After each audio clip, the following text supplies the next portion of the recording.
My full name is George Sammy Anderson. Where were you born? I was told that I was born in Big Trout Lake, And when were you born? the year of 1951. It was on June 20th, How long you lived in this community? all my life, except 3 years. I was in Big Trout Lake for 3 years working. What was your childhood like? What was your childhood like? My child's life? Well, most of the time we lived in the bush. That's where my parents lived, and I just grew up in the bush, and my father taught me everything I needed to know during that time as I grew up. What kind of things could tell me about your life when you were young? What kind of things? There was nothing, like the way you guys grew up these days. We didn't have those things back then. When I grew up, like I said, most of the time we had to live in the teepees or moss teepees, whatever they call them, and eventually we had log cabins. And that's how I grew up. What did you eat? Everything. Like I don't recall the first time I saw a star, but I remember my parents used to have at least flour and oats, sugar, lard, salt, and eventually things began to come, and I recall the first time I went to the store. It was the Hudson-based store in the old community, and that's the first time I saw things what were in the store. And, at that time, I didn't know what money is, and I never saw money before that. Who made your food? My mother. My mother was always looking after us as we grew up. But my father was always somewhere, and he was getting food for us. And when he came back, he had all these things that we needed.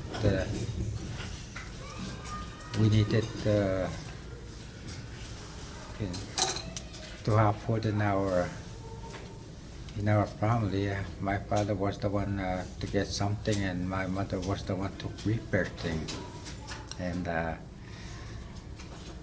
as I grew up, I watched them how they did those things, and that's how I learned. I was beginning to know how to do them myself, and I helped them, and that's the way it is. Did you go to residence school? No. That's, I recall there was a person came to the community and looking for students. I was about 6 or 7 at that time. My sister was 4 or 5. And through the translator, I was told that I was too old to go to school. But my sister was taken out to attend education. I didn't realize it was the residential school at that time. So that's never had education myself. Where did you go to school? Just a little bit. After the people moved here, this is we call this a new community. Even though we moved in 1963, and that was the first time I saw school, and I was already a teenager, and I didn't like going to school, so didn't have much I didn't have much education because I was already told to go to school. What do you remember of your parents and your grandparents? Like I said before, there was hardly anything at the time. We just moved here and there and lived in a teepee, and as I grew up, I began to see things that I never thought I would see them. There was a store, there was a school, and there was a clinic where people go when they get sick, and then things began to come in a community like hydro, airport, and all those things that you see these days. And those are things that I never saw when I was a child. But I witnessed them. I lived here when they came, and I didn't know there were big cities out there. Even though I saw jets flying by, and that's all I saw. That's all I know. And so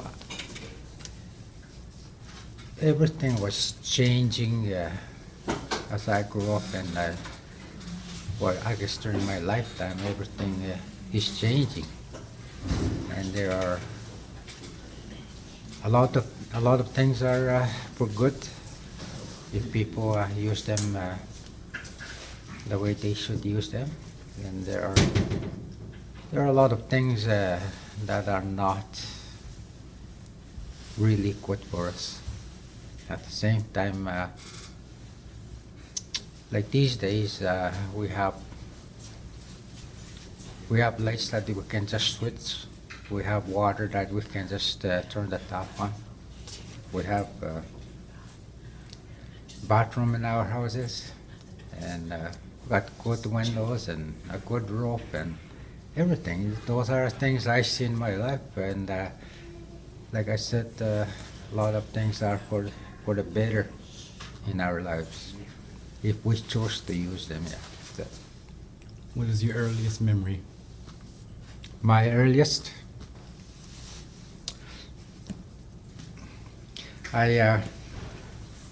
there's one thing I always remember when I was about 5 or 6.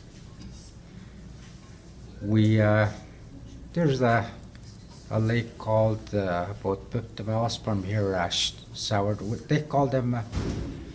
They call it Sourdough Rapids. That's an English name, but we call it Nameosaigini.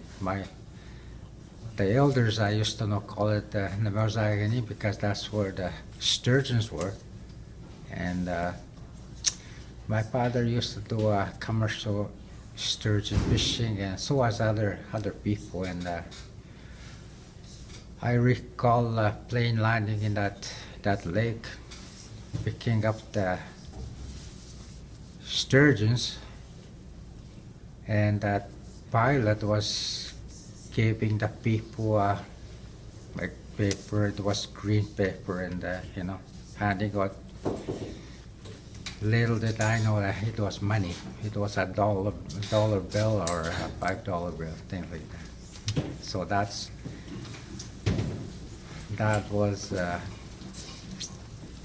was probably about 60 years ago.